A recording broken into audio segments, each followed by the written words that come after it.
Hello and welcome everyone to today's episode of the Voices of eLearning. I'm your host, JW Marshall with Summit K-12. With me as always is my co-host, Lena Marie Saleh with Canva. Lena, how are you doing today? Doing great. So excited for this episode. I know, we are very excited. This has been a long time in the making. And today's guest is Smita Bakshi. She is the Senior Vice President, Academic Learning with Wiley. Smita, how are you doing today? I'm excellent and excited to be here. Thank you so much for the invitation. Absolutely. And thank you so much for being a fan of the show, as well as now a guest. It's always great to have guests on that have seen the show before and are already listeners. Before we get started, you already know the first question as you've listened to many episodes, so you should have a great answer prepared for this. But as our audience knows, we always ask, who are you and what do you love about what you do? Yeah, multifaceted question. I'm an entrepreneur and I'm an EdTech enthusiast, a lover of EdTech, lover of education. I'm a mother of 3. I'm an immigrant to the US, and my career has spanned education and technology and business. And I think education can really change lives. It can change families. It can change communities and countries. And that's why I love working on education specifically. And the work we do within EdTech just allows it to be done at a much greater scale than we could without technology. And I love people. So within the role that I'm currently in, I love kind of seeing what makes people tick and being a leader for them and seeing how to grow and develop them and have thriving, innovative, fun work environments. So that's a little bit about me. Perfect. And before we dive into some of the questions for today, give our audience a little background on kind of your education journey and, the company that you started and all the way up to kind of today's current role. Yeah, sure. I grew up in India and in between went to Nigeria for 4 years and was educated there as well in West Africa. Always had a thirst to, once I'd been outside of India, always had a thirst to see more of the world. And I did my undergraduate degree in engineering in India. Really, really, really, really wanted to be in the US. It was kind of my dream and goal as of, I think, many immigrants to be here. Came here for my computer science master's and PhD at UC Irvine. Absolutely loved it. And I decided to join academia following that. So I was a professor at UC Davis for a few years. But UC Davis is very close to Silicon Valley, and it was the dot-com days and everything was sort of booming and buzzing. And I joined a small startup doing computer science. It was chip design software. That's kind of my field. I coded, I developed, I worked with the founder of that company. And I said, wow, you can take this idea and marry it with marketing and sales and take it from a 50-person to like a 300-person company, publicly traded in the few years I was there. And that whole journey, as well as just the buzz of being in Silicon Valley at that time, and even now, is kind of what led me to say, okay, I got to learn a little bit more about business. And I went to business school, came back and worked in server configuration software and so on. Did BD, strategy, product management. And finally, I said, okay, now let's do something a little bit more relevant to humans than server software, and decided to work in education along with my co-founder, Frank Vahid, who's a professor at UC Riverside. And the problem we were trying to solve, and really it was his insight and that deep domain expertise that he brought as a computer science professor for almost 15 years at that time, maybe even longer at UC Riverside, that a lot of computer science students don't make it past the first course or maybe the second course. The failure rates are pretty high. And it takes a lot of effort for them to get to that spot. And then it's programming, some concept within programming that gets to them. And they change majors or they drop out of school. And, very simply, that's the problem we were trying to address.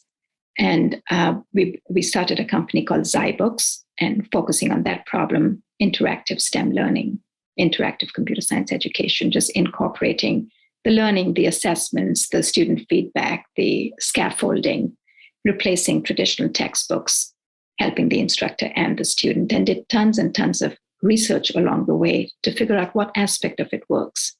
We were funded by the National Science Foundation as well. We had several grants, as well as the Department of Education.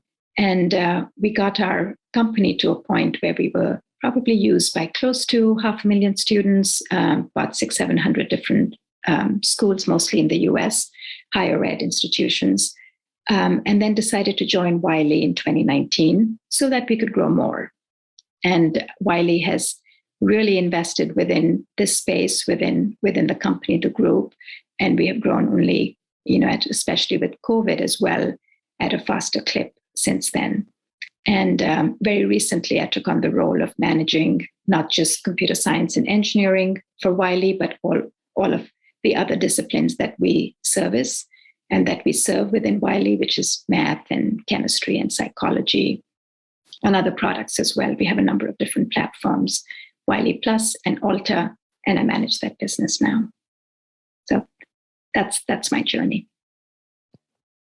I love your journey, and I think it's really great to see that what you were all able to accomplish, especially being a woman in STEM and a woman in STEM in the .com era. And even now, I think that's like so important to showcase and make sure that we also talk about, because there's not a lot of women in that field, especially in the field of computer science or developing, or really, we're starting to see women obviously more at the top, I guess you would say, but that's just an important thing that I think definitely has to be said. So I love that. I just love your journey, and also being an immigrant. I come from an immigrant family as well. So it's just really great to see all that you're able to accomplish. And that's one of the reasons why I loved Austin too, just the buzz of innovation. I think that is just also so inspiring to be able to be around, and it makes you want to thrive, I guess you want to say too. Yeah, it's so alive. And right now it may be all about crypto or DAOs or whatever might be going on, but there's hardly a conversation you can have. And especially in those days, there were a number of us who graduated around the same time in computer science, and we moved up here. And that's all people spoke of. Like, what are we building? What are we going to innovate? Look at this problem. We can do this. We can, a lot of bad ideas come out as well, but that's okay. That's okay. Yeah. You have to try many times before you succeed. But I see such high levels of persistence as well for those who are entrepreneurs here too. If one doesn't work, then they pivot and they sort of keep at it. Yeah. And I think that is an important thing to lead us to our next question is, the work that you do, not only at zyBooks, the work that you've done in your past, and now what you do at looking over all the other verticals at Wiley, is the future of career-connected STEM learning. So how do we see the future of all of those things, EdTech and educational courseware that we see in higher ed, and just those changes that are happening? Yeah, I would say that so one is kind of the courseware aspect, and the other is career connectedness. Within courseware, and some of it is already here, some of it is the future. I think all courseware should be like this, really relevant for the student. I keep doing research to figure out what's relevant for the student and what's working. And what we do in accounting maybe is going to be different than what we do in math and what we do in computer science. And even computer science to IT is different. And even physics is different than chemistry. So I feel the courseware, whatever we're providing to students, needs to be fantastic UI. Like, why should we have a great user experience here and not in the educational software we use? It should be fantastic. It should scaffold students. When they're stuck on something, they should be able to get help, right? And by the way, these are a lot of problems we haven't figured out. If a student is stuck programming at 10 p.m. on a Sunday, they don't really know how to get unstuck. We'd love to solve that problem. It should be customizable. We should figure out the student needs more, the student needs less, and be able to kind of adapt that way. So I think in terms of STEM, if I were to broadly sort of categorize it, I would say has to be experience-based. You learn by doing. And that's what we build zyBooks with. It's not a new principle. That's been around forever. But the technology allows you to implement in really smart ways using simulators and tools and lab environments and so on. So learn by doing. And then as much as possible, as much as makes sense, just adapt it to the environment and to the student. Adaptivity doesn't always make sense, and interactivity doesn't always make a huge amount of sense. But generally, I think those in STEM, they really work out. Those are the principles I think we should use within STEM. And then the second part of your question, you asked about courseware, and then remind me, the second part of your question was? Just the future of EdTech too. Yeah, I think there's a career piece to it. Again, they are very career relevant disciplines. STEM often, those disciplines, and they're outside of STEM within business, psychology, etc. These are very career connected disciplines. And what we hear from we recently had a panel of deans within our business line, so business, accounting, finance, within that line, and they said, listen, parents come to us and say, we don't really care about the degree as much as we care that our son or daughter gets a job at the end. So provide the students that you're teaching the relevant skills. Could be analytics, could be got to know something about blockchain, like all of these career skills that are not part of a curriculum. And within computer science, we have the same thing, right? You don't really learn about AWS or Git or DevOps, like all of the practical aspects that are required for a career. You don't necessarily learn them within a curriculum. So I think there's a shift that is starting to happen, has to happen, with the curriculum has to change. And then those who are providing education services and content like we are, we have to adapt and change as well. And I'll give another example. I was speaking with a colleague of mine who runs our Australia business. And he said, Smitha, in his nice Australian accent, he said he was out on visiting both corporate clients as well as universities. And he realized that the two are not speaking and they want to speak to each other. And this maybe it's more specific to Australia, but there are universities there who said, we'd like to know what the skills are, and we'd like to know what the corporations need, and the corporations similarly, they have a skills gap. So depending on where you are in the world, that might be part of the issue as well. But really, if I were to summarize it, it's like students should be job ready. And within STEM, certainly there are lots of ways to do that. I was going to say that's certainly been an issue in the U.S. Some studies show as much as 75% being not job ready, according to employers. And I think we have had the issue in pre-pandemic times that there wasn't a lot of communication between corporations and the universities. Both kind of thought they knew best. And one of the silver linings, one of the many silver linings through the pandemic, is I think it did break down a lot of walls by necessity that education institutions and corporate America have started to talk to each other and partner in some ways. And I think part of it is a little bit of pressure applied by corporate America that they're starting to build their own training programs. Google obviously is one that does a lot of free certifications. There's some companies that are even doing joint MBAs that are, I think Bain Capital might be doing one with a whole system. And so I think the envelope is being pushed, and the walls have come down through the pandemic, that universities and colleges are more open now than ever, because they need to kind of retool and re-strategize. So I think it's an exciting time in education that some of those walls are coming down. And I think the end beneficiary of that is the students and the young adults and, all of us, that we're going to get a better experience with more relevant content, but also that we're adopting this lifelong learner mentality now at hopefully the youngest ages, because it's no longer a nice to have for certain people to be lifelong learners, right? We're all going to have to be lifelong learners now. Even those of us that are older generations that are going to have to go back and relearn how to learn in some ways. And so I think that's, we always on this show look for the exciting, optimistic things coming out of this terrible pandemic that we can take and not forget and build momentum around. So give us a little bit of your take as it relates to computer science, in particular to the real world, to the jobs of the future, and why now more than ever, this is such an important area that we need to all be paying attention to and putting our time and energies into. Yeah, I think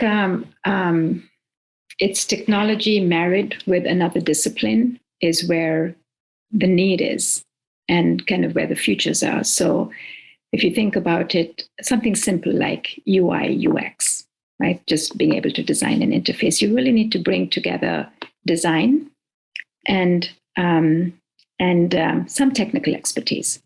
And the best UI, UX designers, they have that.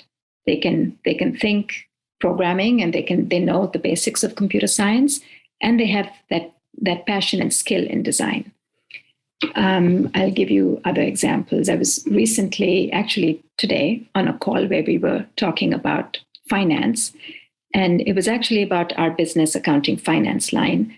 And one of our data czars on the call said, what I'm looking for is a combination of financial analysis and deep data analysis, and it's very hard for me to find that skill.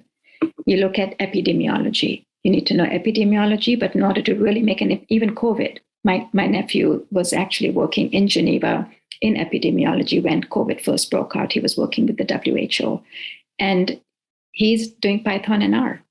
So if you look at it, the reason I think I cannot think of almost any discipline where CS, or if not deeply CS, then the data analysis part is not doesn't make a meaningful difference. It solves many needs. So I think more than ever, it's relevant because it's the cross-disciplinary along with technology where the need is, and that's going to solve many problems. Name them: climate change to smart cities, all of that. Yeah. I think it ties back into what you said earlier about just like how EdTech is changing, is that it needs to be relatable to students. And I think when you tie in the concept with the technology, then it makes it more relatable, and it gives them a subset of skills that might not have been traditionally learned. So I think that that's very impactful, just way to make sure that you're being relatable. And a couple other things you said, great UI and great UX. I think that is an essential thing that we see a lot in EdTech companies, is sometimes they have an amazing product, and the UI, the user experience of what they're seeing on the other side, especially for students to navigate that, is a bit tricky. And so you can have the best curriculum ever, but not have it be easy to use, and you lose users in a drop of a hat. So I definitely think that is an important thing that we don't talk about enough in the EdTech space. I agree. Simplicity. We tend to come from a place where there are a lot of buttons added, a lot of features, but actually you have to pare it down, and it's tough to pare it down. And we've had huge wars within our, little Zyberx is not that big of a company or a product. We could be bigger, but anyway, so, but we have wars about keeping that simple paradigm. We have a simple learning paradigm. And when we first built an assessment system, part of our team said, okay, students should click here, that will have them launch the assessment system. And my co-founder said, no, not at all. It has to be a seamless flow. They should go from the learning to their assessment without even realizing it. Let's not make it out of context. It has to be within context. So I agree with you.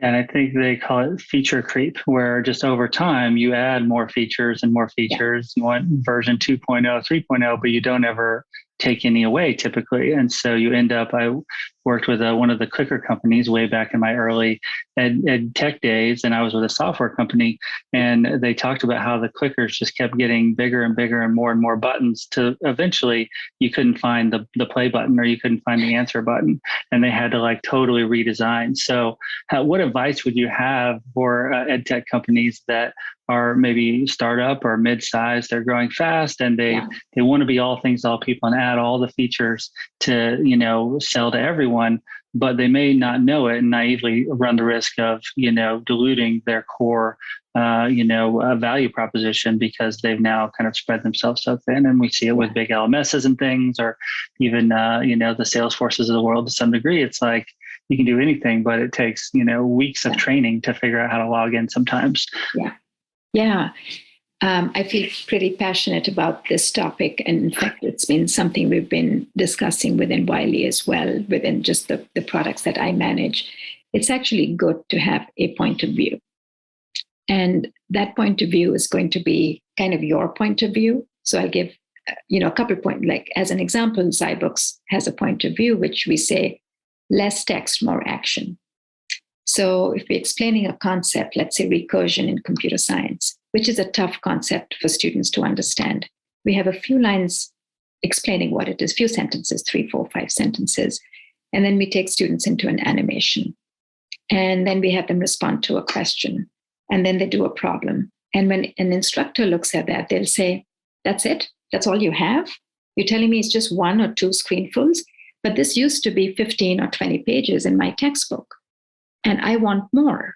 And when you're a young company and you're trying to sell, you might be tempted to go back and say, well, let me just add a little bit more text for this instructor or this group of instructors that we're not able to win over. But then we have a point of view, and it is, listen, this less text, more action works for this reason. Here's some research. Here's research showing that students' eyes glaze over if you give them more than a paragraph of text. And actually, we have research saying that if you give them 200 students, 200 words, they spend more time reading those 200 words than if you give more than that threshold, they actually spend less time overall. So we have lots of research but for those, so we don't do it. We say, no, we're not going to do it. Or for instance, within the Zybooks world, we got asked for adaptivity. And we have very limited forms of adaptivity. We don't take students out and say, hey, you don't really know calculus, so let us teach you calculus. We just don't do that. That's, again, a point of view. So I think, and within Alta, which is another product within the Wiley family, that point of view is adaptivity. And it's a strong point of view, and there's a certain way that Alta does chemistry and math, trying to figure out what the students' gaps are and so on. So my recommendation for anyone who's sort of starting off or is building an EdTech product is to have an informed point of view, keep doing research, trying to figure out how you improve that. And then when you have those who come and say, could you please print this iBook for me, which we've done once. It was spiral bound, it was this thick, because we actually printed it out, is just say no, because you are going to come out with an inferior product if you try to kind of make it work for everyone. It's going to work for no one at the end. And I love that you brought up research, because in development, you know that almost anything is possible with enough time and money, but obviously those are finite resources. And so how do you decide what are the best things to develop, and how does research play a part in that? Because research has evolved over the years, right? It used to be really time intensive and expensive, and a lot of people still think that. And so how does research play, I guess, pre-production of what you're going to build? And then also, I'm curious, how do you position research to the market as part of marketing, that, you know, your solutions are set out to solve this problem, to help these students, and then we've tracked it and it actually does, and this is the impact it's having? Yeah, I think we are fortunate in that the company was founded with folks with a research background, both myself. I did research for a number of years. As a professor, as a grad student, and then my co-founder has been, working along with grad students on research. So we just never thought to do this kind of without that basis of research. It just didn't even strike us. So how we've used research, and we use it, is that we have a lot of faculty who work, either they have left academia and are working with us full time, or they work with us 20, 30, 40, 50% of their time. So we have in-house, we have faculty who really just care about computer science and computer science education and computer science success. A number of PhD students as well, including some who have done their degrees in engineering education, degrees in CS education, which, by the way, did not exist. Like 10, 15 years ago, those departments did not exist, but they now do. And then these folks are working within Zybooks. So right from the get-go, I remember, I'm not a salesperson. When the very first summer I was trying to get Zybooks out, I would call and say, hey, professor, we're working on this new thing. And would you like to give it a try? And if some of them said, but how do you know it works? And we didn't have the studies. We knew through some proof of concepts and like 60, 90 student classes that the feedback was great. So like very early on, we knew we had to do research as well. We did a couple different types. One is controlled studies that you can set up more easily, where you can go in and speak with an instructor who's going to be teaching, let's say, a certain topic and say, hey, how about next week we set up a classroom, your students will come in and we'll do some A/B comparisons. We'll do a pre-test, we'll give half of them a textbook, half of them a Zybook, and have them study the material, do a post-test, and then we'll kind of compare. So those kinds of studies are relatively easy to do. You still need to make sure you go through IRB approval and make sure you're doing kind of things correctly within a university environment, but there's randomized data and so on. You randomize student information, and those are easier to do. And we've done a number of those to show that the lower quartile of students, they do the best. They have dramatic improvements, like 60, 65% improvements in that one learning objective that we were testing. And then the other studies that take more time, like doing semester over semester comparisons. And I think it's really important, even though they take a lot of time for especially when you're talking about learning outcomes and saying you improve learning outcomes, to be able to test that out. And if you can't test that out, then we don't have the right to say that, right? Or we can say it in a very controlled, limited sense. And then in terms of how you market or use it is peer-reviewed conferences and journals, right? There's lots of papers we've had accepted, and there's lots that haven't been accepted, but the ones that have, they're peer-reviewed by the community, and they're up on our website. As an example, zybooks.com/research. We just list everything there. And so we don't have to say very much. We say here. And by the way, the studies too are on aspects of pedagogy that you can test. For instance, you could give students one big programming lab at the end of a week to do, or you could give them lots of little ones to do.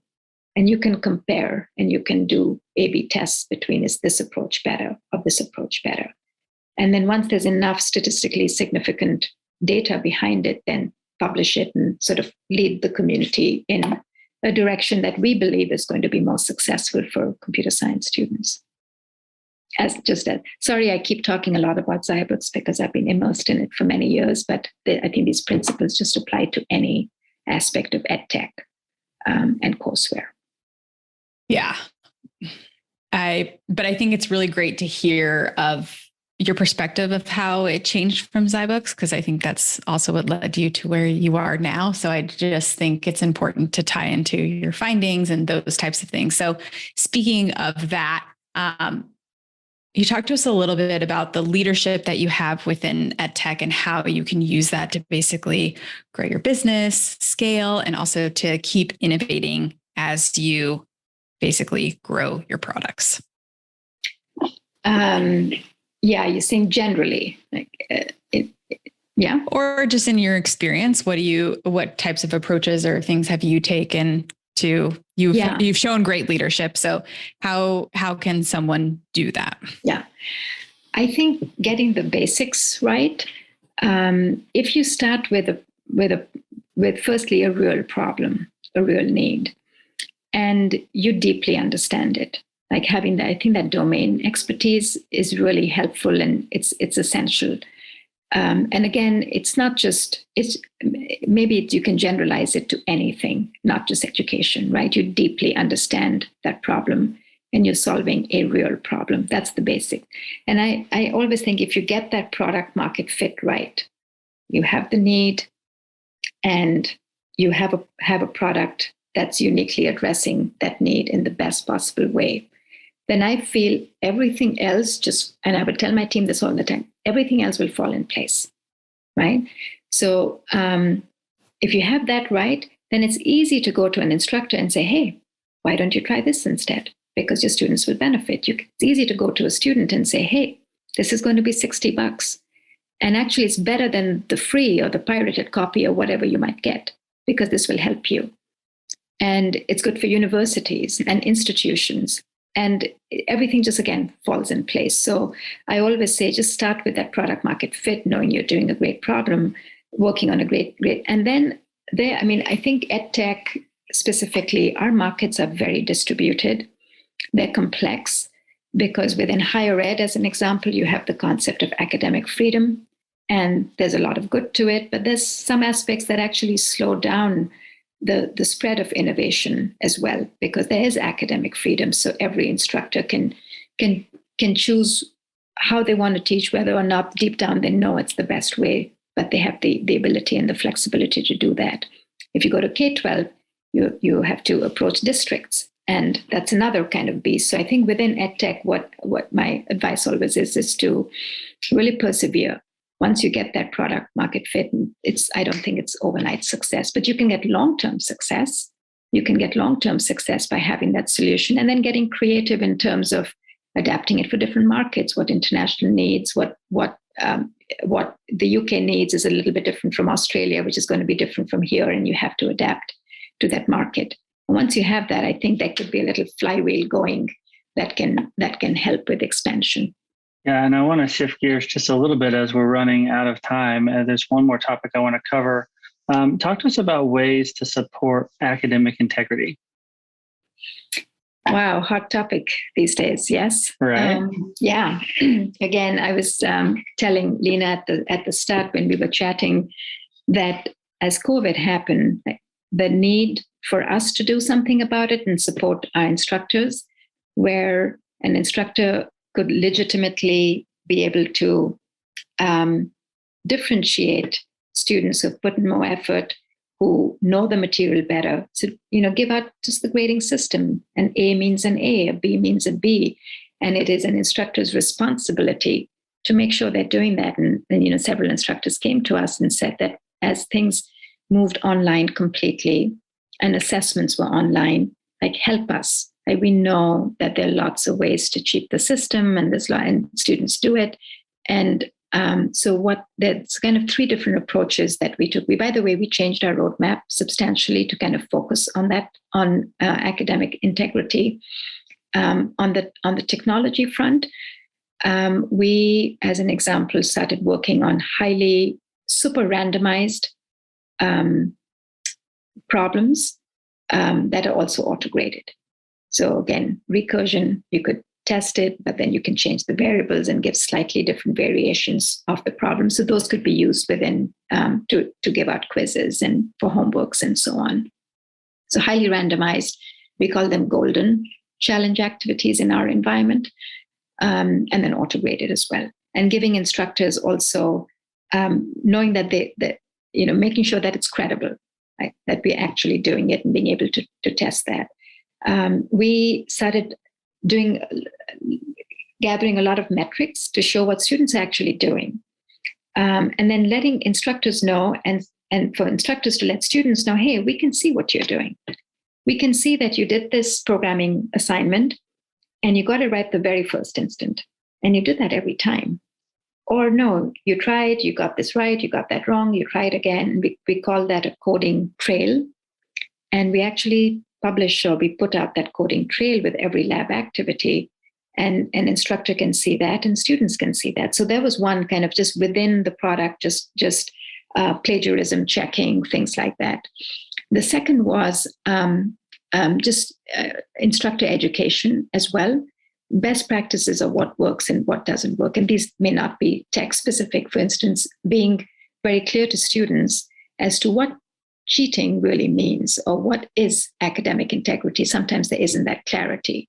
For instance, if you look up a solution on the web and you copy paste it in, is that considered cheating or not? Is that and actually having students do a quiz, not necessarily day one, could be week 2 or week 3, and then talking to them about the importance and actually what academic integrity is.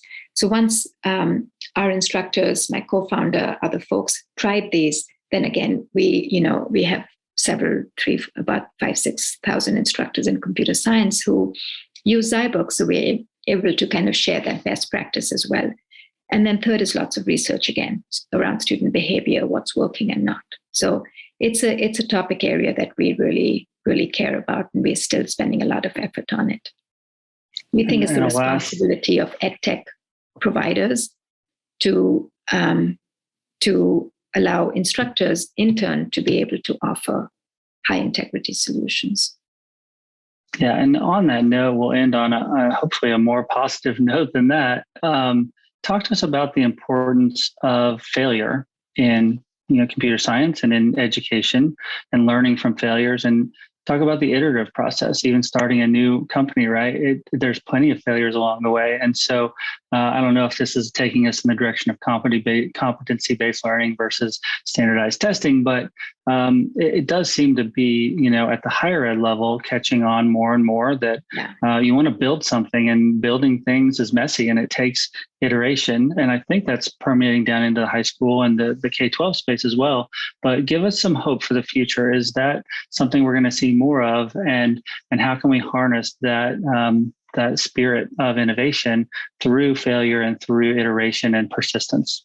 Yeah, it's a great question. And I could do another hour on that topic. I think at the heart of it all is the growth mindset, and that's been well understood. And if there are ways that we can, from an early age, from my son who's little, and I can see instances where he doesn't seem to have the growth mindset, because he seems to do this when he feels he's wrong and kind of shut down. I can see that, right? As educators and parents, we can see that. And if we can have that concept of growth mindset from that age, it doesn't matter. You're just going to try again. It just means you're going to try again. And then that permeates hopefully elementary education into high school, into college. There's a lot of fear of failure. And I think so what some of our tools can do in education technology is to provide environments where they're not punitive, where there's lots of feedback given. Hey, you got this right for this reason. You got this wrong for this reason. And don't worry, here, try again. And let students control, have agency as well within that process, and know that, there's the concept of failure, that everyone fails, right? We all fail. I don't think we talk enough about it. I think we could be doing more, because there still is, even me as a mother, there still is a lot of focus on results and outcomes. We just tend to sort of gravitate towards that. And within education and being an entrepreneur as well, I think there are those who have succeeded when I might have given up. And they succeeded because they just persisted, and the failure didn't faze them. So I think within us as a parent, as an educator, as an EdTech, as an entrepreneur, as a leader, like, it's such an important concept, and not easy to master, by the way. Yeah. Absolutely. And I think if you ask any EdTech entrepreneur that has ended up on the successful side of things, how they do it, they'll be honest and tell you a lot of failure, a lot of failing fast, a lot of failing forward, a lot of pivoting, and, starting in one place and ending up somewhere totally different. And so hopefully to all of our listeners out there today, take that message back into your schools, your districts, your households, that failure is a part of growth and life, and we need to embrace it and put it to good use and not be afraid of it. So unfortunately, this is the end of our time for today, but thank you so much for joining this episode. We will have you back on either later this year or next year. It's been such a pleasure, and thank you for bringing your thoughts and your insights into this conversation today, Smita. Yeah, thank you so much. I really enjoyed it, JW and Lena. Thank you very much. Yeah, I was going to say, Lena, thank you so much for, co-hosting today. We'll edit this out, and I'll just pause right now and let Lena, why don't you take it home? I didn't even put our closing on there, so you take us home. I'll take it home. Perfect. Yeah. All right. So thank you again to Lena for co-hosting today. As always, we couldn't do this without you. And thank you to the audience for joining another episode of Voices of eLearning. We love engaging and interacting with you through social media and getting your comments and thoughts and feedback. Please keep those coming. Be sure to check out past episodes at MarketScale.com or anywhere you consume your podcast. Thank you again for listening, and we'll see you next time. Thank you, and always keep learning.